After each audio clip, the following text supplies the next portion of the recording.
दोस्तों एक दो दिन पहले सुप्रीम कोर्ट का एक नया फैसला आया था और सुप्रीम कोर्ट ने बेटियों को भी पिता की संपत्ति में हिस्सा दिया था। हालांकि थोड़ा बहुत हिस्से की जो पावर थी बेटियों की वो तो पहले से ही थी, मतलब पुराने भी कई कोर्ट के फैसलों में ये चीज हमें देखने को मिलती थी, राइट। लेकिन नया अपडेट ये है कि सुप्रीम कोर्ट ने पिता की संपत्ति में बेटियों के हक का दायरा अब और भी ज्यादा बढ़ा दिया। मतलब कि जो पहले पिता की संपत्ति में बेटियों का हक था ना, उसके क्राइटेरिया को और ज्यादा इंक्रीज कर दिया और ज्यादा एक्सपेंड कर दिया। आइए नजर डालते हैं कि आखिर देश के सर्वोच्च न्यायालय ने क्या नया फैसला दिया है और इस नए फैसले के बाद अब बेटियों का हक पिता की संपत्ति में, पिता के जमीन जायदाद में कितना रहेगा। दरअसल दोस्तों सुप्रीम कोर्ट ने जो नया फैसला दिया उसके मुताबिक अगर किसी जमीन जायदाद के मालिक की मृत्यु वसीयत लिखने से पहले हो गई है तो उसकी स्व अर्जित संपत्ति उत्तराधिकार के सिद्धांत के तहत उसकी संतानों को मिलेगी, राइट। ये तो हमारा कानून भी कहता है, भले ही वो संतान बेटा हो या बेटी, दोनों को मिलेगी। मान लीजिए 2 संतान है तो 1/2 हिस्सा दोनों का होगा, चाहे एक बेटा है एक बेटी है। ऐसी संपत्ति उत्तरजीविता के नियम के अनुसार मरने वाले के भाइयों या अन्य सगे संबंधियों को हस्तांतरित नहीं होगी। ध्यान से समझिएगा। अब यहाँ पर जो main point to be noted वाली जो बात है ना, वो पहली तो ये रही कि ऐसा कोई भी व्यक्ति, ठीक है ना, जिसकी संतानें हैं उसकी मृत्यु हो जाती है और वो भी वसीयत लिखने से पहले। वसीयत लिखने का मतलब तो आप समझ गए होंगे कि कई सारे माँ बाप जो होते हैं वो मरने से पहले अपने अंतिम दिनों में स्टाम्प पेपर पर अपनी वसीयत लिख कर चले जाते हैं कि मेरे मरने के बाद मेरी इतनी संपत्ति फला व्यक्ति को देनी, इतनी संपत्ति मेरे फला बेटे को देनी, या इतनी संपत्ति मेरे भाई को देनी, मेरी बहन को देनी, या किसी को भी, ठीक है ना। वो अगर जीवित रहते हुए वसीयत लिख देता है तब तो उस वसीयत नामे के मुताबिक उसकी संपत्ति का हिस्सा उसकी मौत के बाद उसकी इच्छा अनुसार उन व्यक्तियों में उसी के द्वारा लिखी गई वसीयत के हिस्सेदारी के मुताबिक बांट दी जाती है, राइट। उसमें तो कोई दिक्कत ही नहीं है। लेकिन मान लीजिए एकाएक किसी की मौत हो गई, मान लीजिए हार्ट अटैक से या एक्सीडेंटल केस से या ऐसे वैसे, ठीक है ना, तो जो उसके पीछे जो संपत्ति होगी ना, उसमें एक तो उसके भाइयों या अन्य सगे संबंधियों का कोई अधिकार नहीं होगा। बहुत बार ऐसा होता है ना कि उसके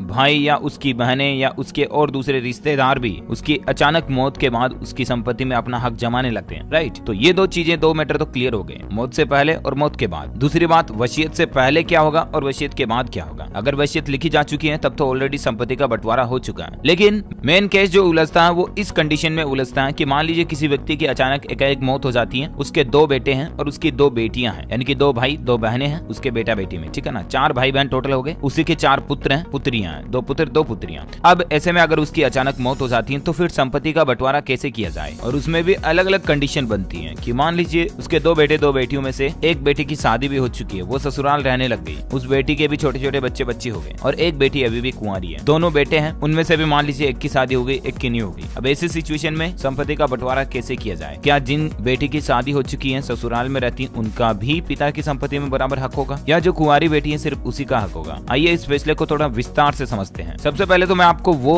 एज इट इज लाइन्स बताता हूँ जो लाइन्स सुप्रीम कोर्ट ने अपने फैसले में लिखी है। सुप्रीम कोर्ट का कहना है कि हिंदू कानून के मुताबिक बेटी वसीयत के बिना पिता की मृत्यु के बाद स्व अर्जित संपत्ति को विरासत लेने में सक्षम है। एक बेटी अपने हिंदू पिता की मृत्यु के बाद मतलब अपने पिता की संपत्ति में स्व अर्जित हिस्सेदारी, ऑटोमेटिक हिस्सेदारी आ जाती है। एक ऐसे फैसले के दौरान सुप्रीम कोर्ट ने ये कहा, ठीक है ना। अदालत एक इस सवाल पर भी विचार कर रही थी कि क्या इकलौती बेटी को अपने पिता की अलग अलग संपत्ति विरासत में मिल सकती है। इकलौती बेटी कोई मतलब उसके बेटा ही नहीं है, केवल एकाएक बेटी ही है। तो इस मुद्दे का भी उत्तर देने के लिए सर्वोच्च न्यायालय की पीठ ने प्रथागत हिंदू कानून और न्यायिक घोषणाओं का भी उल्लेख किया, जिसमें कहा गया था कि एक विधवा बेटी या एक बेटी के अधिकार को स्व अर्जित संपत्ति या एक हिंदू पुरुष के बिना वसीयत मौत होने पर सहदायिक संपत्ति के विभाजन में प्राप्त हिस्सा प्राप्त करने का अधिकार है। इसे न केवल पुराने प्रथागत हिंदू कानून के तहत बल्कि विभिन्न न्यायिक घोषणाओं के तहत भी अच्छी तरह से मान्यता प्राप्त है। न्यायालय ने क्या नोट लिखे, देखिए आप। मिताक्षरा कानून भी उत्तराधिकार द्वारा विरासत को मान्यता देता है, लेकिन केवल एक व्यक्ति, पुरुष या महिला के अलग अलग स्वामित्व वाली संपत्ति के लिए। मिताक्षरा कानून द्वारा महिलाओं को इस तरह की संपत्ति की उत्तराधिकारी के रूप में शामिल किया गया। विरासत के हिंदू कानून संशोधन अधिनियम 1929 से पहले मिताक्षरा के बंगाल, बनारस और मिथिला उपविद्यालयों ने केवल 5 महिला संबंधों को विरासत के हकदार होने के रूप में मान्यता दी थी। विधवा, बेटी, माता, पैतृक दादी और पैतृक परदादी। ये वो कानूनी भाषा की लैंग्वेज है जो सुप्रीम कोर्ट ने अपने फैसले में लिखी है। हो सकता है दोस्तों कि इसको आपको समझने में थोड़ा परेशानी आ रही होगी। मैं आपको आगे सिंपल साधारण भाषा में इसको क्लियर समझाने की कोशिश करता हूँ। दरअसल दोस्तों सुप्रीम कोर्ट ने जो ये फैसला दिया ना, ये एक तमिलनाडु का केस था। एक महिला की याचिका का निपटारा करते हुए जस्टिस एस अब्दुल नजीर और उनकी टीम ने 51 पन्नों का एक फैसला दिया और उसमें बेटियों को पिता की संपत्ति में हिस्से के पूरे मैटर को क्लियरली समझाया भी है। सुप्रीम कोर्ट ने ऐतिहासिक फैसला सुनाते हुए ये साफ कर दिया कि अगर किसी के पिता की मौत 9 सितंबर 2005 के पहले भी हुई हो तब भी बेटी का अपने पैतृक संपत्ति पर बेटों की ही तरह हक होगा। साथ ही कोर्ट ने यह भी साफ किया था कि अगर पिता ने अपनी संपत्ति खुद ही अर्जित की हो तो फिर पिता की मर्जी है कि वो अपनी संपत्ति बेटी को दे या नहीं, लेकिन जो पुश्तैनी संपत्ति है उसमें तो बेटी का बराबर हिस्सा होगा। लेकिन पिता की मौत बिना वसीयत लिखे ही हो जाए तो बेटी उस संपत्ति से भी हिस्सा ले सकती है जिस संपत्ति को पिता ने अपनी जिंदगी में खुद कमाया है, अगर वसीयत लिखने से पहले पिता की मौत हो जाए तो। बाकी जो पुश्तैनी संपत्ति है उसमें बेटी का बराबर हक होगा अगर वसीयत नहीं भी लिखी गई है तो भी। अब ऐसे में एक सवाल आपके मन में आ रहा होगा दोस्तों कि अगर बेटी की शादी हो चुकी है लड़की की और वो ससुराल में रहने लग गई, ठीक है ना, तो फिर बेटी की तो ससुराल की संपत्ति में भी हक बन जाएगा और पीहर की संपत्ति में भी हक बन जाएगा, राइट। मैं आपको बता दूं इस सिचुएशन में सुप्रीम कोर्ट का कहना है कि जो ससुराल की संपत्ति होगी ना उसमें उस महिला के बेटे बेटियों का हक होगा, जो महिला अपने पीहर से पिता की संपत्ति पर अपना हक जमा रही है। एजे इसको यूं समझ सकते हैं कि उसके जो बेटे बेटी होंगे ना उस महिला के बेटे बेटियों का ही अधिकार होगा ससुराल की संपत्ति में, और बाकी जो पति के द्वारा स्व अर्जित कमाई हुई संपत्ति है उसमें महिला भी अपना हक जमा सकती है। तो कहने का मतलब सारी बातों का सारांश यही है कि पिता की जो संपत्ति होती है वो वसीयत नहीं लिखी गई है तो उसमें बेटे और बेटी दोनों का बराबर हक होगा। यही एक लाइन इस पूरे फैसले का सार है। उम्मीद है आपको काफी चीजें समझ में आई होगी। अगर अब भी कुछ मन में सवाल है, डाउट है तो कमेंट करके पूछिएगा, मैं रिप्लाई करने की जरूर कोशिश करूंगा। वीडियो को लाइक और शेयर करना और आप हमारे चैनल DLS न्यूज को सब्सक्राइब करके बेल आइकन भी जरूर दबा देना ताकि आपको रोजाना के ताजा अपडेट्स और काम की खबरें तुरंत आपके मोबाइल पर मिल जाए। Thank you, take care, good bye, जय हिंद, जय भारत, वंदे मातरम।